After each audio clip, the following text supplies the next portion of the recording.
ಪ್ರೀತಿಯ ವೀಕ್ಷಕರೇ ನಮಸ್ಕಾರ. ಜ್ಞಾನಿಧಿ ಜ್ಯೋತಿ ಚಾನಲ್ಗೆ ನಿಮಗೆಲ್ಲರಿಗೂ ಸ್ವಾಗತ. ಮಕ್ಕಳಲ್ಲಿ ಕ್ಷೀಣಿಸುತ್ತಿರುವ ಸಹಾನುಭೂತಿ ಮತ್ತು ಸಂತೋಷದ ಕೊರತೆಯಿಂದ ಸಮಾಜಕ್ಕಾಗುವ ಅಪಾಯ.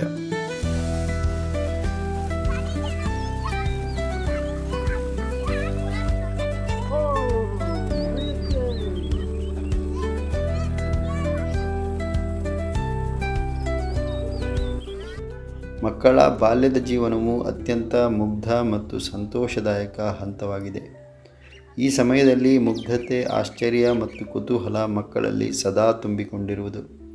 ಆದರೆ ಇಂದಿನ ಬದಲಾಗುತ್ತಿರುವ ಜಗತ್ತಿನಲ್ಲಿ ಈ ಮುಗ್ಧತೆ ಹಿಂದೆಂದಿಗಿಂತಲೂ ಮರೆಯಾಗಿ ಹಿಂದಿನ ತಲೆಮಾರುಗಳು ಜೀವನದಲ್ಲಿ ಬಹಳ ಸಮಯದ ನಂತರ ಎದುರಿಸುತ್ತಿದ್ದ ಒತ್ತಡ ಮತ್ತು ಕಠಿಣ ಸ್ಥಿತಿಯ ಸನ್ನಿವೇಶಗಳಿಗೆ ಈಗ ಬೇಗನೆ ಒಡ್ಡಿಕೊಳ್ಳುವಂತಾಗಿದೆ. ಬಾಲ್ಯದ ಮುಗ್ಧತೆಯ ನಷ್ಟವು ಕೇವಲ ವೈಯಕ್ತಿಕವಾಗಿರದೆ ಸಮಾಜಕ್ಕೊಂದು ದುರಂತವೇ ಸರಿ. ನಾವು ಮಕ್ಕಳನ್ನು ಪ್ರಪಂಚದ ವಾಸ್ತವಗಳಿಂದ ಸಂಪೂರ್ಣವಾಗಿ ರಕ್ಷಿಸಲು ಸಾಧ್ಯವಾಗದೇ ಇದ್ದರೂ ಬಾಲ್ಯದ ನಿಜವಾದ ಸಂತೋಷ ಮತ್ತು ಪರಿಶುದ್ಧತೆಯ ಜೀವನವನ್ನು ಅನ್ವೇಷಿಸಿ ಸುರಕ್ಷಿತ, ಪ್ರೀತಿಪಾತ್ರರಾಗಿ ಬದುಕುವ ವಾತಾವರಣವನ್ನು ಸೃಷ್ಟಿಸಬಹುದು. ಇದು ನಾಳೆ ನಮಗೆ ದಯೆ ಮತ್ತು ಸಂತೋಷದ ಜಗತ್ತು ಬೇಕಾದರೆ ನಾವಿದನ್ನು ಮಾಡಲೇಬೇಕು.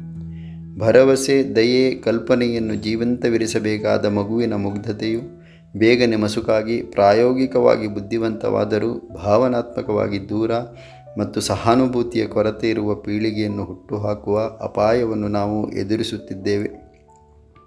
ಇದಕ್ಕೆ ಪ್ರಮುಖ ಕಾರಣ ಇಂಟರ್ನೆಟ್ ಮತ್ತು ಸಾಮಾಜಿಕ ವೇದಿಕೆಗಳು ಮಕ್ಕಳಿಗೆ ಸುಲಭವಾಗಿ ಲಭ್ಯವಾಗಿರುವುದು. ಒಂದು ಕಾಲದಲ್ಲಿ ತೆರೆದ ಮೈದಾನಗಳಲ್ಲಿ ಆಟವಾಡುವುದು ಮತ್ತು ಮಲಗುವ ಸಮಯದಲ್ಲಿ ಕಥೆಯನ್ನು ಕೇಳಿ ಬರುತ್ತಿದ್ದ ಕಲ್ಪನೆಯ ಮಾಂತ್ರಿಕತೆ ಈಗ ಡಿಜಿಟಲ್ ಪರದೆಗೆ ಬದಲಾಗಿದೆ. ಇನ್ನೊಂದು ಅಂಶವೆಂದರೆ ಶಿಕ್ಷಣ ಮತ್ತು ಸ್ಪರ್ಧೆಯ ಒತ್ತಡ. ನಿರಾತಂಕವಾಗಿ ಬಾಲ್ಯವನ್ನು ಆನಂದಿಸುವ ಬದಲು ಇಂದು ಶೈಕ್ಷಣಿಕ ನಿರೀಕ್ಷೆ, ತರಬೇತಿ ತರಗತಿಗಳು ಮತ್ತು ಸಾಧನೆಗಳ ಓಟದ ಒತ್ತಡದ ಹೊರೆಯಿಂದ ತುಂಬಿಕೊಂಡಿದೆ. ಬಾಲ್ಯದ ದಿನಗಳು ಆಟ, ಸೃಜನಶೀಲತೆ ಮತ್ತು ಸಂತೋಷಗಳಿಗೆ ಕಡಿಮೆ ಅವಕಾಶ ನೀಡುವ ವೇಳಾಪಟ್ಟಿಗಳಿಂದ ತುಂಬಿಕೊಂಡಿದೆ. ಮಕ್ಕಳ ಮುಗ್ಧತೆಯನ್ನು ರಕ್ಷಿಸಲು ಸಮಾಜವು ಪ್ರಜ್ಞಾಪೂರ್ವಕವಾದ ಕ್ರಮಗಳನ್ನು ತೆಗೆದುಕೊಳ್ಳಬೇಕು. ಪೋಷಕರು ಮಾಧ್ಯಮಗಳಿಗೆ ಒಡ್ಡಿಕೊಳ್ಳುವುದನ್ನು ನಿಯಂತ್ರಿಸಿ ಹೊರಾಂಗಣ ಆಟಗಳನ್ನು ಪ್ರೋತ್ಸಾಹಿಸಬಹುದು ಮತ್ತು ಕತೆ, ಸಂಭಾಷಣೆಗಳ ಮೂಲಕ ಕುತೂಹಲವನ್ನು ಮಕ್ಕಳಲ್ಲಿ ಬೆಳೆಸಬಹುದು. ಶಾಲೆಗಳು ಶಿಕ್ಷಣವನ್ನು ಸೃಜನಶೀಲ ಕಲಿಕೆ ಮತ್ತು ನೈತಿಕ ಮೌಲ್ಯಗಳೊಂದಿಗೆ ಸಮತೋಲನಗೊಳಿಸಬೇಕು. ಒಟ್ಟಾರೆಯಾಗಿ ಹೇಳುವುದಾದರೆ, ಸಂಪೂರ್ಣ ಸಮಾಜವು ಮಕ್ಕಳ ಮುಗ್ಧತೆಯನ್ನು ರಕ್ಷಿಸಲು ಪ್ರಜ್ಞಾಪೂರ್ವಕವಾದ ಕ್ರಮಗಳನ್ನು ತೆಗೆದುಕೊಳ್ಳಬೇಕು.